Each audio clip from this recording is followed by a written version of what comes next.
ensemble, c'est tout.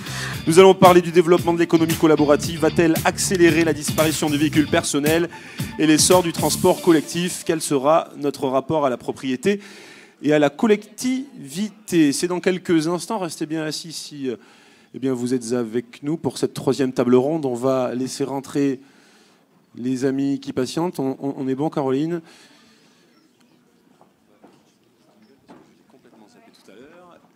Eh bien, mes amis en régie, j'avais oublié tout à l'heure de lancer le jingle. Je pense qu'il est temps de lancer ce troisième jingle avant de commencer cette table ronde.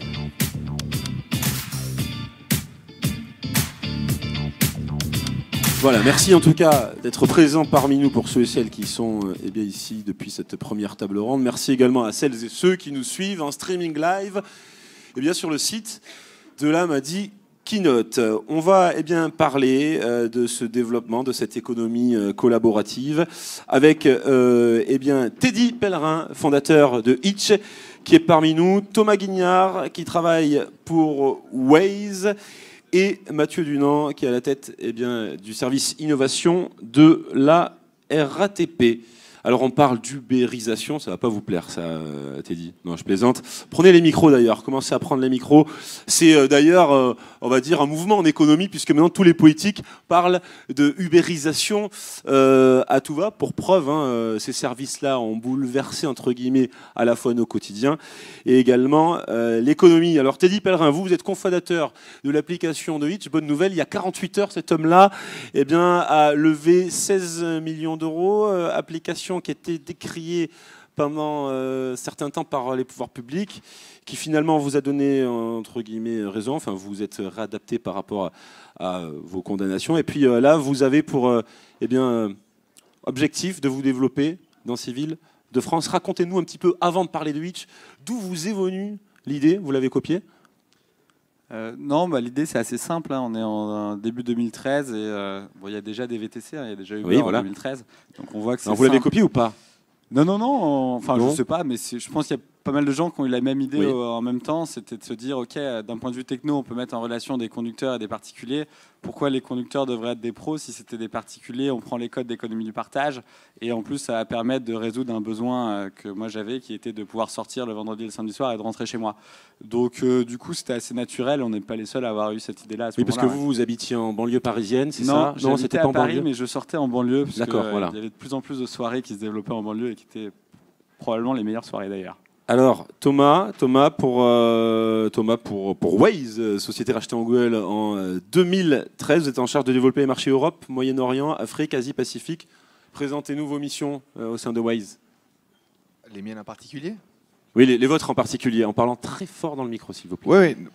Ben, comme la plupart des startups un peu globales, on a une équipe d'ingénieurs centralisée dans un pays qui développe le produit. Et puis après, on essaye de mettre un certain nombre de ressources ou de personnes localement dans les pays pour tisser des partenariats avec, on emploie le mot d'écosystème, donc soit des annonceurs pubs, soit des pouvoirs publics, soit des partenaires divers et variés pour essayer d'améliorer notre application et d'en développer l'usage.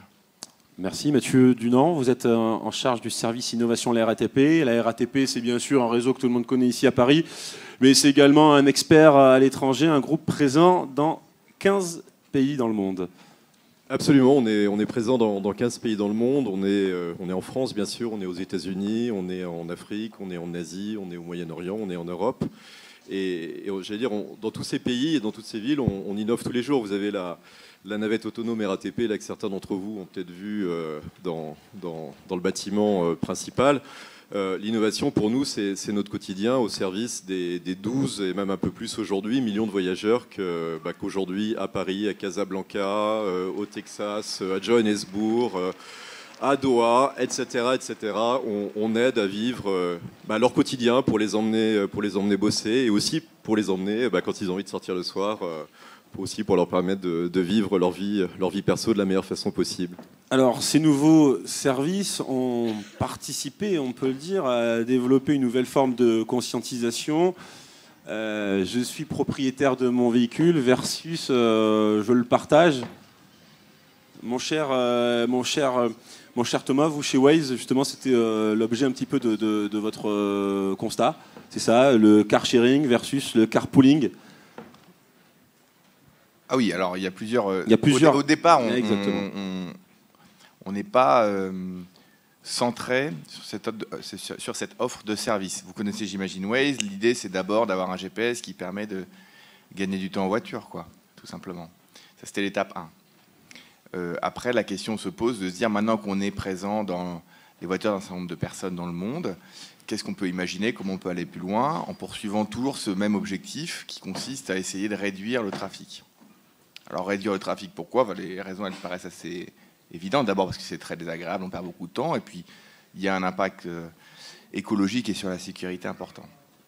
On constate que une des causes principales du trafic, c'est l'inefficacité totale avec laquelle on utilise les voitures. Parce qu'en moyenne, si je prends la France, il y a 1,2, je crois, personnes par voiture, ce qui est quand même ultra faible, alors qu'on peut avoir 4 places. Donc c'est le taux de remplissage le plus faible de n'importe quel moyen de transport, si on compare à l'aviation, au train, au métro, au bus. C'est totalement inefficace. Donc un moyen de résoudre très simplement l'ensemble des problèmes de trafic, ce serait de mettre plusieurs personnes dans la même voiture. Il y a d'autres solutions, hein, mais un des moyens les plus simples, c'est de mettre plusieurs personnes dans la voiture. Aujourd'hui, c'est pas fait. On partage les appartements avec Airbnb, on partage plein de trucs, mais on partage pas les voitures pour un certain nombre de raisons, notamment le fait qu'il n'y ait pas de mise en relation jusqu'aujourd'hui. En vrai, technologiquement, il n'y a pas de solution. En France, on a eu Blablacar sur les longues distances, mais sur les courtes distances, il y avait peu, jusqu'à il y a 1 an ou 2, de solutions technologiques qui permettaient facilement de savoir si une personne allait à proximité de notre lieu de destination et qui était à proximité de notre lieu de départ. Donc la technologie essaie de répondre de ça, et nous, on essaie de jouer aussi, dans ce cadre, notre rôle et de développer une application qui le permettra. Il y a eu quand même une évolution des mœurs, hein, parce que si on interroge les Français il y a 20 ans, êtes-vous prêts à transporter un inconnu dans votre véhicule d'un point A à un point B? L'écrasante majorité aurait répondu non. Maintenant, on peut dire qu'on est quand même, entre guillemets, un peu plus souple. Alors quand je parle des Français, attention de ne pas être trop ethnocentré à Paris, parce que Paris versus les régions, on n'a pas du tout aussi le même rapport à la mobilité. Oui, non, c'est sûr. Nous, quand on a commencé Hitch, pour le coup, sur une ville comme Paris, les gens n'ont pas spécialement de voiture, donc, enfin, en tout cas pas tout le monde, notamment les jeunes. Donc forcément, c'est plus naturel de partager un trajet avec un inconnu. Si on veut mettre plus de personnes dans les voitures en province ou sur des milieux un peu plus ruraux, où tout le monde est obligé de posséder une voiture parce que sinon on ne peut pas se déplacer, c'est un peu plus compliqué aussi. Et c'est pour ça que des solutions comme Waze Ride, comme Hitch, etc., au bout d'un moment, normalement, sont censées aider à avoir pour certaines personnes, avoir un abandon de la voiture, parce qu'on sait qu'on peut avoir des solutions de mobilité fiables et qu'on n'a pas besoin de posséder une voiture. Et alors vous parlez de communauté, alors vous différenciez de vos concurrents, c'est quoi? C'est une promesse marketing commerciale ou il y a un véritable sens dans la communauté Hitch? Après, Hitch, je ne sais pas si tout le monde connaît, mais nous on a commencé avec... Est-ce que tout le monde connaît? Levez les bras parmi vous dans la salle, qui connaît Hitch ici, pour savoir si tout le monde connaît. Vous voyez, bonne nouvelle, ça va vous faire plaisir. On va dire qu'à peu près tout le monde connaît. Voilà.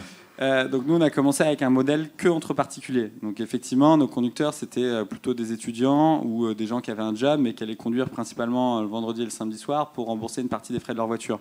Donc l'aspect communautaire était assez développé. Là aujourd'hui on est sur un modèle en France avec des chauffeurs professionnels parce qu'il y a aussi des problèmes réglementaires. Parce qu'à un moment, si les gens veulent pas ouvrir leur portière pour qu'il y ait d'autres personnes dans leur voiture, parce que le faire pour gagner 1 euro, c'est pas hyper intéressant. Et aujourd'hui, avec le modèle Hitch, nous, on avait quand même fait un système qui permettait à des conducteurs de se dire « Ok, je vais passer un peu de temps pour dépanner des gens, mais ça me permettra de gagner un peu d'argent pour rembourser une partie des frais de ma voiture. » Mais ça a dû évoluer parce qu'on a été condamné. Donc aujourd'hui, on est avec des chauffeurs professionnels, mais on trouve que l'aspect communautaire de dire ok, on est quand même, finalement, il y a une communauté de conducteurs, une communauté de passagers, mais finalement, on partage des trajets ensemble et on a envie que ce soit un moment convivial et sympa. Ça fait partie, effectivement, de l'ADN de la marque. Ouais. On a un transporteur qui, lui, en fait, fait de son métier un partage depuis plus d'1 siècle, c'est la RATP. Bah oui, exactement. Moi, j'allais dire, j'adhère complètement à ce qui est dit. Et l'économie du partage, en quelque sorte, ça fait 118 ans qu'on est dedans. On a ouvert la ligne 1 en 1900.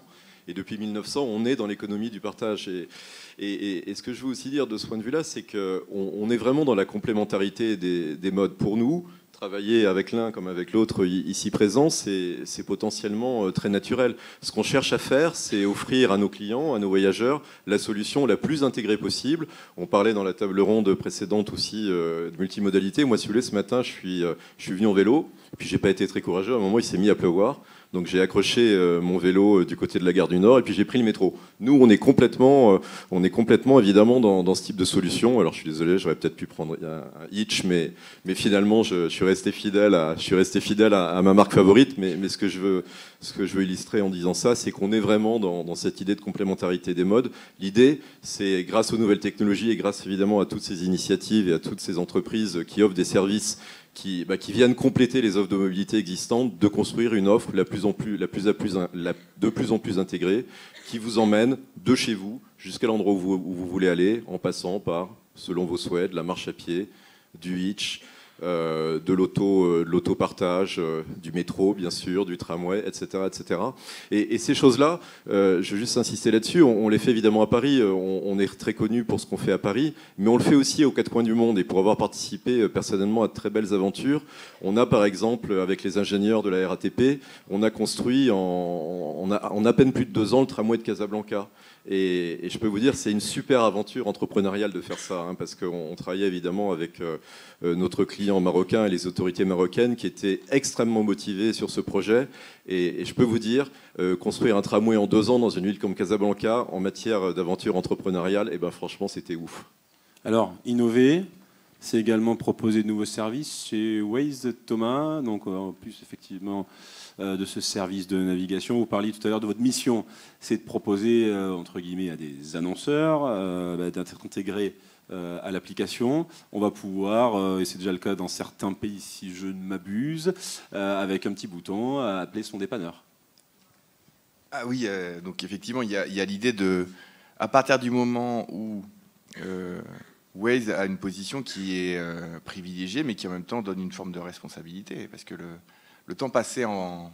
Ça peut paraître anecdotique, mais pour resituer en perspective, le temps passé en voiture, c'est un temps qui est quand même très significatif. En France, je crois que c'est plus de 2 heures. Mais partout dans le monde, c'est très très important. C'est un temps qui n'est pas forcément le plus agréable pour tout le monde. C'est un temps aussi dans lequel on est confronté à un certain nombre de dangers. Donc nous, on essaye d'être vraiment experts de ce temps-là. On n'essaye pas de proposer des solutions pour les piétons ou pour des choses sur des ordinateurs. On est juste une application mobile. Peut-être demain qui sera directement sur les écrans de voitures. On l'est dans un certain nombre de partenaires déjà. Et de donner tous les services possibles dans la voiture. Combien de temps on met pour arriver, évidemment trouver le meilleur chemin, partager son trajet avec les gens qui vous attendent, effectivement développer des boutons de SOS si jamais on a des problèmes, permettre aussi à la communauté d'appeler et de rendre service s'ils constatent un problème sur la route, augmenter la commande vocale, le rendre efficace pour les 2 roues, les 4 roues et tous les types possibles. Donc c'est ce qu'on fait nous à longueur de journée, c'est d'essayer d'être l'application qui marche la mieux possible pour vous dans la voiture, tout simplement. Teddy, pour vous, l'innovation, c'est surtout le développement de Hitch. C'est en province, c'est dans des grandes villes comme Lille, comme Lyon, comme Marseille. Or, on constate que les Français en région sont plus attachés à leur véhicule qu'à Paris. Pourquoi ? C'est parce qu'à Paris, c'est une véritable contrainte d'être en voiture. C'est pour ça qu'on se rabat tous vers les transports en commun. Ça ne fait pas plus de nous des gens écolos. C'est parce que, disons-le égoïstement, on veut se soulager de cette contrainte. En revanche, en région, la voiture, c'est la promesse de la liberté. C'est pas du tout une contrainte, bien au contraire. C'est la facilité. Et comment allez-vous imposer ce service dans ces villes-là, puisque c'est demain, puisque c'est l'objet de votre développement aujourd'hui en France ? Ouais. Alors, on peut le voir d'une autre manière. Hein. C'est en province, c'est une obligation d'avoir une voiture. C'est pas non plus par choix pour tout le monde, je pense, mais c'est juste que si on n'a pas de voiture, de temps en temps, on est bloqué, quoi. Ce qui n'est pas le cas, effectivement, en Ile-de-France. Donc, ça, c'est des usages qui vont évoluer, mais qui prennent un peu plus de temps. Donc, généralement, on commence sur des villes un peu plus de taille assez grande quand même. Donc, par exemple, on va à Lille. Et puis là, dans le centre-ville, effectivement, il y a des gens, vu qu'il y a des solutions comme Hitch, comme Uber qui se développent, au bout d'un moment, ils vont pouvoir abandonner leur voiture. Ils vont se dire, finalement, si vraiment j'en ai besoin un week-end, je vais pouvoir en louer une sur Drivey, etc. Et puis, petit à petit, après, ça se diffuse. Et puis, on arrive à aller de plus en plus loin. Ouais. Mais pour ça, il faut réussir à avoir quand même des modèles assez souples, assez flexibles. Et ce qui était justement très bien avec le premier modèle de Hitch, donc sur l'économie du partage, c'est un modèle qui est beaucoup plus souple qu'un modèle avec des chauffeurs professionnels. C'est beaucoup plus dur d'aller en province et sur de la banlieue lointaine avec des pros, parce que ce sont des chauffeurs qui veulent avoir un job et conduire toute la semaine, alors que quand on a des particuliers, on arrive à proposer des solutions là où il n'y en a pas. Et nous, par exemple, nos conducteurs particuliers, donc ils vivaient en banlieue, ils avaient une voiture, et bien évidemment, il n'y a pas assez de demande, il n'y a pas de marché pour être un chauffeur professionnel et le faire tout le temps, mais s'ils ont 2-3 heures le vendredi ou le samedi soir et qu'ils peuvent utiliser pour transporter des gens et les dépanner, forcément, ils vont pouvoir le faire.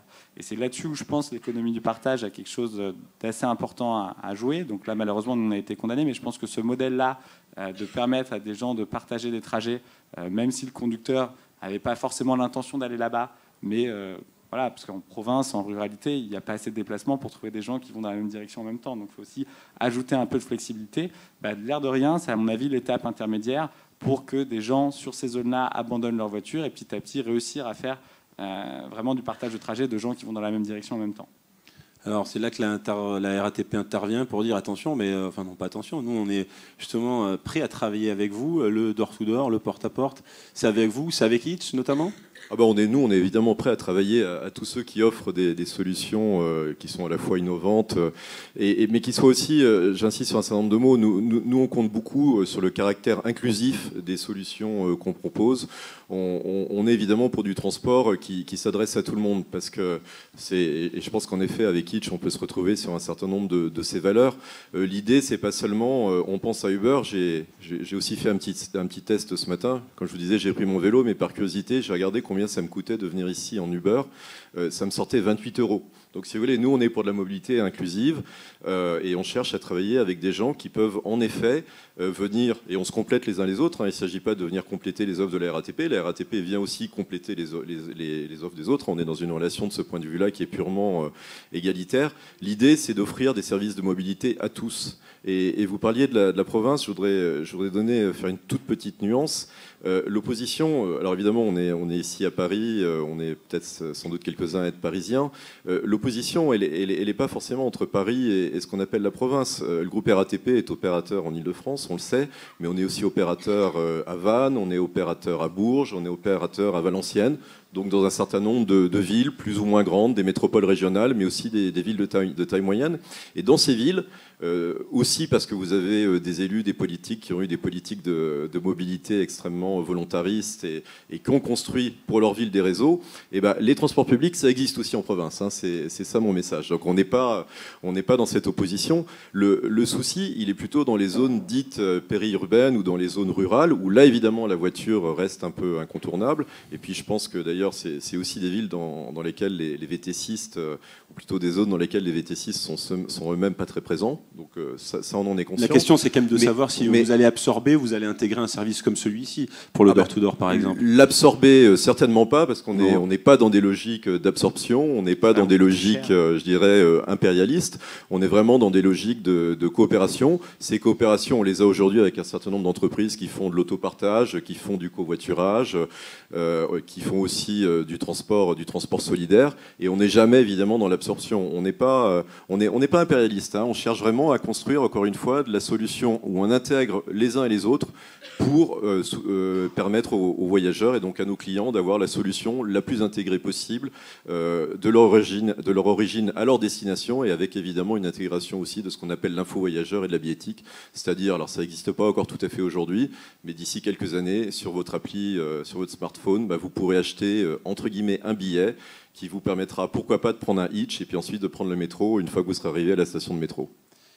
Thomas, Waze, c'est Google depuis 2013. On n'imagine pas, bien sûr, Waze se faire absorber par un constructeur avec Google. En revanche, la maîtrise de l'environnement, la data, pour pouvoir proposer du partage, c'est l'enjeu de la discussion en fait. Non, alors il y a plusieurs questions, mais c'est effectivement très important. Oui, comme on est filiale de Google, il y a peu de chances qu'on se sera racheté par un groupe automobile, exact. Mais on reste très autonome en réalité, hein. On a Noam Barnim, c'est notre CEO, on a nos équipes d'ingénieurs dédiés, tout le monde est dédié 100% À Waze, on vit vraiment un petit peu à part. Il y a très peu d'échanges finalement avec les équipes de Maps, c'est sa première chose. Sur la question de la data, alors c'est un sujet qu'il faut adresser avec un peu de nuance, parce que d'un certain côté, on le perçoit, et puis les médias beaucoup comme une menace, et à juste titre, c'est-à-dire que dans quelles mains peut être cette data et quel usage on peut en faire. Donc ça, c'est un sujet un petit peu théorique. Je pense que c'est un sujet qui appartient surtout aux instances de régulation, plus qu'aux acteurs privés, en fait. À l'inverse, c'est aussi quelque chose de très utile. Qu'est-ce qui fait qu'un GPS vous donne une route qui va plus vite et que vous gagnez 20 minutes pour aller, je sais pas quoi, à Roissy ou à Montauban? C'est parce qu'il y a de la data. Donc il faut quand même avoir un point de vue, je pense, un peu nuancé sur cette question-là, qui consiste à dire, faisons en sorte que le cadre soit suffisamment solide pour qu'on mette personne à risque, mais en même temps, utilisons les bénéfices que peuvent donner la data. La data, ça permettra de soulager les usagers. Pourquoi? Parce qu'à Paris, on se rend compte que la RATP est victime de son succès. Le réseau, il est encombré. Désengorger le réseau, ça passe par forcément partager le transport, vivre ensemble. Et pourquoi pas mettre un système de récompense pour pouvoir avoir des formes de flexibilité sur des horaires qui sont à l'heure actuelle encore trop engorgés. Le sujet des récompenses, il est intéressant. Il dépend pas que de nous, parce que dans toutes les grandes villes, les opérateurs de transport public travaillent aussi non seulement en concertation, mais sous le cadre des directives qui sont données par nos élus, les personnes pour qui on vote, vous comme moi. Et ce système de récompense, quand j'évoquais tout à l'heure les notions de solidarité et les notions de transport inclusif, si ce que vous voulez dire, c'est faire payer plus les voyageurs à l'heure de pointe, honnêtement, c'est pas très inclusif. C'est pas forcément faire payer plus, mais en revanche, c'est les faire payer moins quand il y a moins de personnes qui prennent le métro. Et ça, pourquoi pas? Il y a déjà beaucoup d'initiatives qui sont prises en la matière. Comme vous le savez, en France, on a collectivement, nous tous, une propension assez forte à soutenir, on va dire, les mobilités partagées dans toute leur configuration, c'est-à-dire aussi bien ce que font mes deux voisins que ce que fait la RATP depuis 118 ans.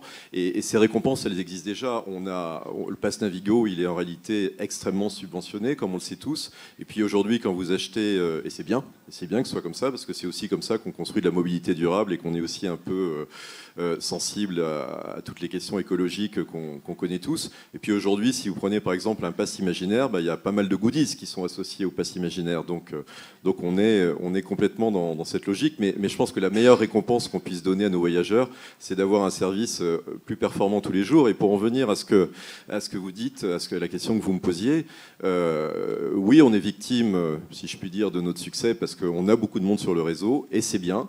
Comme vous le savez, il y a aussi un effort sans précédent qui est engagé par les pouvoirs publics en Ile-de-France pour développer le réseau métro. Et puis ensuite, on travaille sur des petites choses qui peuvent paraître anecdotiques, un peu plus à la marge. Et c'est aussi des choses sur lesquelles on peut travailler évidemment avec des jeunes entreprises innovantes. C'est tout ce qui s'appelle le nudge. Aujourd'hui, on peut travailler avec des grosses boîtes, par exemple, pour leur dire, si vous décaliez d'un quart d'heure le matin l'heure à laquelle vous demandez à vos salariés d'arriver, là, tout d'un coup, l'effet est massif en réalité sur l'étalement de l'heure de pointe. Donc on travaille beaucoup sur ces choses-là, et en vous disant ça, je veux vous dire qu'on travaille évidemment sur les innovations techniques, on travaille sur les innovations de services, mais on travaille aussi beaucoup en matière un peu prospective sur les innovations comportementales en quelque sorte. Alors Teddy, est-ce qu'on ne va pas voir émerger de nouvelles super communautés? On parlait tout à l'heure du door-to-door, on va chercher l'usager derrière la porte. Est-ce que finalement les super communautés ne vont pas s'organiser entre elles? On a notamment par exemple la gestion des copropriétés organisée par des syndics. Est-ce que ces mêmes syndics-là ne vont pas organiser la mobilité de demain en disant attendez, on a peut-être notre mot à dire concernant la mobilité de notre copropriété, on va tous se concerter pour acheter la navette autonome de demain et on va l'utiliser tous ensemble? C'est un peu la philosophie finalement du partage. Ouais, alors après, j'ai quand même l'impression qu'on pourrait imaginer, on est dans une résidence et puis on décide d'acheter 2 voitures tous ensemble et puis elles sont à libre disposition. Après, il va y avoir un problème, c'est que de temps en temps, personne ne va utiliser les 2 voitures et de temps en temps, il va y avoir 4 personnes qui veulent prendre les 2 voitures et il n'y en aura pas assez pour tout le monde. Donc si on mutualise de manière plus globale via des applications et des communautés un peu plus au niveau de la ville ou du pays, j'ai l'impression que ça donne quand même un système plus efficace. Je pense qu'on est quand même dans une tendance où on va parler de communauté numérique et où justement le numérique en fait réussit à à faire en sorte qu'on a accès à un cercle beaucoup plus grand que juste ses voisins et ses amis, mais finalement le cercle de toutes les personnes qui sont autour de nous. Donc moi, j'y crois pas, mais peut-être, ouais. Thomas, les super communautés, vous, c'est justement l'enjeu de Waze. Oui, en fait, c'est tout à fait dans l'air du temps et ce qui sans doute va arriver, sans doute aussi pour que ça fonctionne, comme il y a des effets de masse à un niveau global, mais on observe qu'il y a trois grandes transformations, quoi. La première, c'est vraiment mécanique, c'est ce qu'on dit au début, c'est le sujet d'arrêter le pétrole pour aller vers l'électricité. Bon, ça aura un certain nombre de conséquences. On ne sait pas combien de temps ça va prendre, mais il semblerait que la messe soit relativement dite. Deuxième grand changement, c'est la voiture qui va être autonome, quoi. Là aussi, combien de temps ça va prendre? Moi, mon pari, c'est qu'on est certain qu'à 30 ans, qu'à 30 ans, plus personne conduira de voiture. La question, c'est d'ici là, comment ça va se passer? Comment on gère le dernier kilomètre, le premier, etc. Mais sur un horizon de moyen terme, c'est pas non plus très très loin, c'est quand même 3 générations, mais c'est pas très très loin. Il va y avoir ce changement qui a des conséquences immenses. Et puis la troisième, c'est la question de la possession. C'est vrai, dans les usages aujourd'hui, on voit bien que c'est moins évident de posséder une voiture. Et peut-être que demain, ce sera l'inverse, ce sera évident de ne pas en posséder une. Aujourd'hui, qui se soucie de la marque dans laquelle on monte dans un avion ou dans un bus? Une minorité, peut-être quelques personnes, mais c'est très rare. Demain, peut-être que l'idée consistera à dire la voiture devient une commodité, on ne la possède pas, ce qu'il faut, c'est qu'elle soit, avec des effets de masse, disponible en permanence à moindre coût. Donc peut-être qu'on peut imaginer un futur comme ça, avec une mobilité qui est vraiment...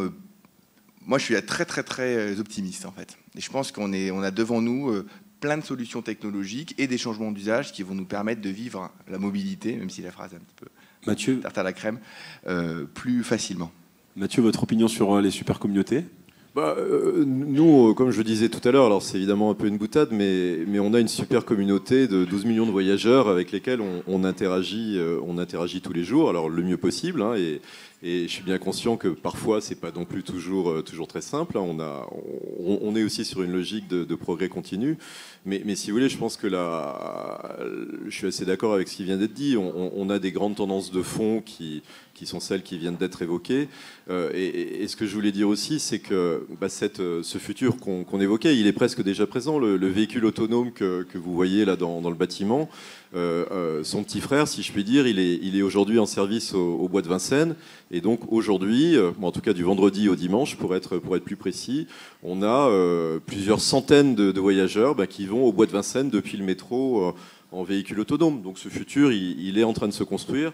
Dans 30 ans, je suis d'accord, mais le futur, c'est presque déjà aujourd'hui. Si vous, encore une fois, vous venez nous voir, vous nous voir demain au bois de Vincennes, vous aurez déjà un petit pied dans le futur. Et moi, les super communautés, je crois aussi aux super communautés qu'on peut établir les uns avec les autres pour la construction de ces offres de mobilité. Donc moi, la super communauté, au-delà de ce qu'on a dit sur évidemment les voyageurs, celle que je voudrais, celle que j'ai envie de construire, et tous ensemble, peut-être avec vous qui êtes dans la salle, c'est la super communauté des startups de la mobilité qu'on peut construire tous ensemble. Parce que nous aussi, il y a 118 ans, on a été une startup en fait, hein. Dans les années 1895, il y a des dingues qui se sont dit tiens, et si on construisait un machin qui va s'appeler le métro? Et ça a été une startup. Bon, on a réussi.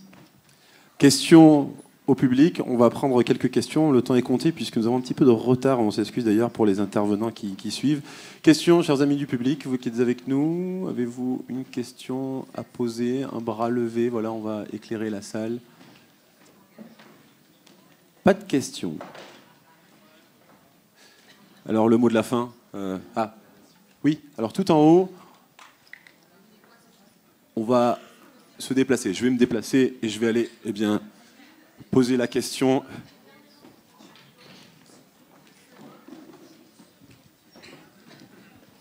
Merci. En fait, j'en aurai deux, mais je vais commencer par la première pour je sais plus comment, le monsieur de la RATP. Mathieu, merci. J'ai une question par rapport à votre programme, parce que du coup, vous parlez de collaboration avec les startups, et je sais qu'il y a quelques temps, il y avait eu des litiges avec notamment une application de mobilité pour le partage des données. Donc je voulais savoir quelle était votre politique actuelle sur l'ouverture de vos données, quel type de données, quel jeu de données. Et une deuxième question par rapport au modèle publicitaire de Waze. Donc en savoir un petit peu plus sur la façon dont vous collectez des données, à qui vous les redonnez et ce genre de choses. Voilà, merci.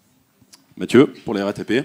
Les données, alors je ne sais pas si vous avez assisté à la table ronde précédente, mais on travaille typiquement, mon prédécesseur de la SNCF évoquait les initiatives communes qui ont été prises par un certain nombre de grands opérateurs pour justement rendre ces données encore plus disponibles. On s'inscrit totalement dans cette logique et ces données, on les a depuis un certain temps ouvertes, les données temps réel de transport.